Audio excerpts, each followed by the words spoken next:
এই ছাত্র আন্দোলন যখন তারা শুরু করলেন, আপনারা অনেকেই জানেন যে এই সরকারকে আমরা সমর্থন দিয়ে আসছিলাম, এখনো আমরা সমর্থন অব্যাহতই রেখেছি, কিন্তু বারবার আমাদের কথাটাকে মূল্য দেওয়া হয়নি। আমরা বলেছিলাম যে ছাত্রদের সাথে কথা বলেন, মন্ত্রী মহোদয়দেরকে বলেছি যে এক সময় এইখানে অনুপ্রবেশ ঘটবে এবং তখন তাদের ক্ষোভ, রাগ, দুঃখ আর বেড়ে যাবে। তাদের সাথে সহজে কথা না বললে পরিণাম ভালো হবে না, অশুভ হবে। এই কথাগুলো বিভিন্ন পত্র পত্রিকা মিডিয়ায় আসছে, কিন্তু দুর্ভাগ্য হলো সত্য, আমাদের দল ছোট, টুপি মাথায় নেই, বড়দের সাথে মিত্রতা করলে, বন্ধুত্ব করলে যা হয়, তারা আমাদের এই কথাগুলো সঠিকভাবে মূল্যায়ন করে দেয়। তারপরেও এই দুর্দিনে বিলম্বে হলেও সরকার যে বোধোদয় হয়েছে, মাননীয় প্রধানমন্ত্রীকে যারা পরামর্শ দেন তাদের অনেকের পরামর্শ উপেক্ষা করে উনি উদ্যোগে যে কাজগুলো করেছেন, আমরা অনেকগুলো বিষয়ে স্বাগত জানাই। ওই বিষয়গুলো সুপ্রিম কোর্টে মামলাটাকে এগিয়ে আনার জন্য আইনমন্ত্রীকে নির্দেশ দেওয়া, সেই বন্ধের দিন চেম্বার আদালতে যাওয়া, চেম্বার আদালতকে অনুরোধ করে তারিখটাকে সামনে এনে এবং একটা যৌক্তিক রায়, ছাত্রদের যে কোটার যে আন্দোলন বৈষম্যের বিরুদ্ধে, এইটা যে ন্যায্য আন্দোলন, এটা মাননীয় সুপ্রিম কোর্ট ঘোষণা করার পরে আমরা অনেক স্বস্তি মুখ করেছি। আর আমরা আজকে আপনাদের সামনে যে বক্তব্যটা তুলে ধরছি, সেটা আমার লিখিত বক্তব্য। এই লিখিত বক্তব্যগুলা ওমর ফারুক কোথায়? শুধু সাংবাদিকদেরকে তো সালাম আমি আগেই দিয়েছি, আজকে তারিখটা লেখা নাই বলে আজকে আগস্ট মাসের 3 তারিখ 2024, শোকের মাস। এই মাসে জাতির পিতা বঙ্গবন্ধু শেখ মুজিবুর রহমানকে তার পরিবার নির্মমভাবে হত্যা করা হয়েছিল, সবাই জানেন। আজকে গভীর শ্রদ্ধার সহিত তাকে স্মরণ করি। তিনি এবং তার পরিবারের আত্মার মাগফিরাত কামনা করছে। এটা অবশ্যই সত্য, এটা অবশ্যই সত্য যে আমাদের মানচিত্র, আমাদের পতাকা, আমাদের দেশ বঙ্গবন্ধু না বলে আমরা পেতাম। তার দীর্ঘ সংগ্রাম, তার আন্দোলন, তার সারা জীবনের ত্যাগ তিতিক্ষা যারা অস্বীকার করে, এরা মিথ্যাবাদী, এরা দেশকে ভালোবাসে না, এই মানচিত্রকেও এরা আপন করে নেয় না, এ দেশের পতাকাকেও এরা গ্রহণ করে না। আমি গভীর শ্রদ্ধার সহিত সেই মহান বীর, আমাদের জাতির পিতা বঙ্গবন্ধু শেখ মুজিবুর রহমানকে স্মরণ করছি তার শাহাদত বরণকারী পরিবারের সকল সদস্য, স্মরণ করি বীর মুক্তিযোদ্ধাদেরকে। আজকে আমরা যারা কথা বলি, রাজনীতি করি, আমাদের মধ্যে অনেক আছেন, আমরা ছোটবেলা দেখেছি এই আলেমদের মধ্যে উর্দু কথাভাষী আলেমরা আসতেন, আর আমাদের আলেমরা তাদের ঈদ, ওয়াজ, তোষামো এগুলো দেখেছি। কোরআন শরীফ বাংলায় তর্জমা পাওয়া যেত না, উর্দু ফার্সির তর্জমা পড়ানো হইতো আমাদের মাদ্রাসাগুলোয়। এই স্বাধীন বাংলাদেশে অল্প দিনের মধ্যেই আমাদের আলেমরা উপমহাদেশের আলেমদের সাথে পাল্লা দিয়ে তারা তাদের দিনী দেওয়া চর্চা এগুলো তারা করতে সক্ষম হয়েছে।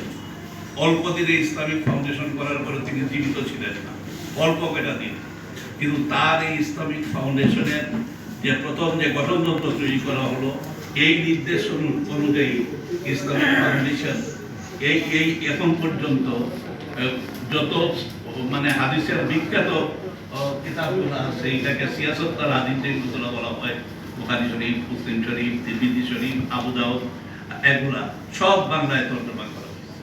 কোরআন শরীফের যত তাফসীর আছে সব বাংলায় তর্জমা করা হয়েছে। এইটা আমাদের আলেমরা জানেন।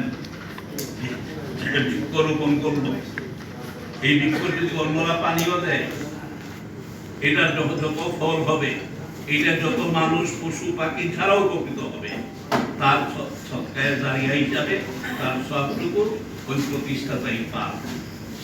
তাই আমরা যেদিকেই তাকাই এখানে আমরা দেখব যে বঙ্গবন্ধুর হাতের ছোঁয়া আছে।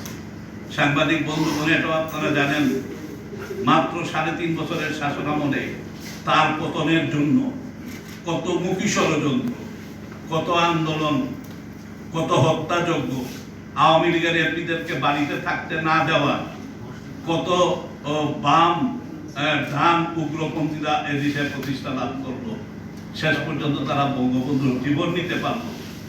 কিন্তু তিনি এখনো অমর, যার এখনো মানুষের স্পন্দনে বঙ্গবন্ধু শেখ মুজিবুর রহমান আছেন।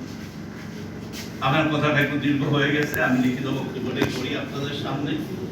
দেশের এই ক্রান্তিকালে বাংলাদেশ ইসলামী ঐক্যজোট এই সাংবাদিক সম্মেলনের আয়োজন করে সাম্প্রতিক ঘটে যাওয়া বিষয়াবলী নিয়ে আপনাদের মাধ্যমে দেশবাসীকে আমাদের দলের অবস্থান তুলে ধরতে চাই। কোটা সংস্কার নিয়ে বৈষম্য আন্দোলনের বিষয়ে আপনারা সবাই জানেন।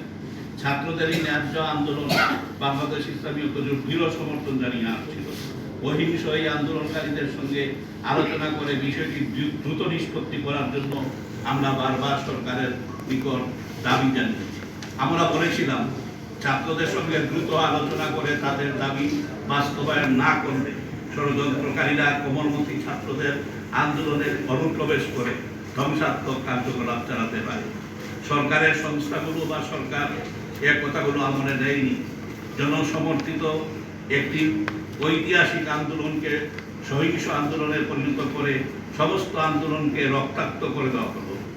200 অধিক মানুষ সরকারের হিসাবে 150 জনের মতো মৃত্যুবরণ করলো এবং আহত হলো কমপক্ষে আরো 1000 মৃত্যুবরণকারীদের মধ্যে ছাত্র, সাধারণ প্রতীক, পুলিশ ও শিশু সহ নানা পেশার মানুষ। এই মৃত্যুর দায় কার? আমরা আল্লাহর দরবারে নিহতদের আত্মার মাগফিরাত কামনা করি, তাদের সুখ সন্তপ্ত পরিবারের প্রতি জানাই গভীর সমবেদনা। আমরা স্পষ্টভাবে বলতে চাই, এই ঘটনার দ্রুত বিশ্বাসযোগ্য তদন্ত করে তদন্ত রিপোর্ট জনসম্মুখে প্রকাশ করতে হবে। প্রকৃত দোষীদের গ্রেফতার করে বিশেষ আদালত গঠন করে এদের বিচার করতে হবে। প্রতিটি হত্যাকাণ্ডে, সে যে ছাত্রই হোক, সে ফুটপাতের হকার হোক, প্রতীক হোক, একটা হত্যাকাণ্ড যাতে বিনা বিচারে না যায় আর তদন্ত যেন বিশ্বাসযোগ্য তদন্ত হয়, সেই দাবিটুকু আমরা মৌখিকভাবে সরকারকে আমরা জানিয়ে দিয়েছি।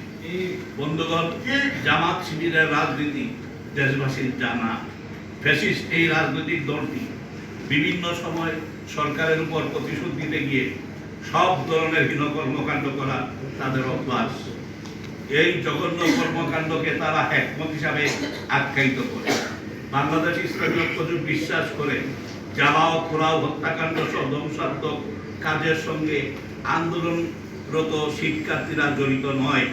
তবে তাদের নাম ভাঙিয়ে অথবা তাদের মধ্যে অনুপ্রবেশ করে জামায়াত শিবির ও তাদের সহযোগীরা মেট্রো রেল, বাস, ফায়ার ব্রিগেডের গাড়ি, পুলিশের গাড়ি সহ দেশের গুরুত্বপূর্ণ স্থাপনা ধ্বংস করার উদ্দেশ্যে মারমুখী হামলা শুরু করেছিল।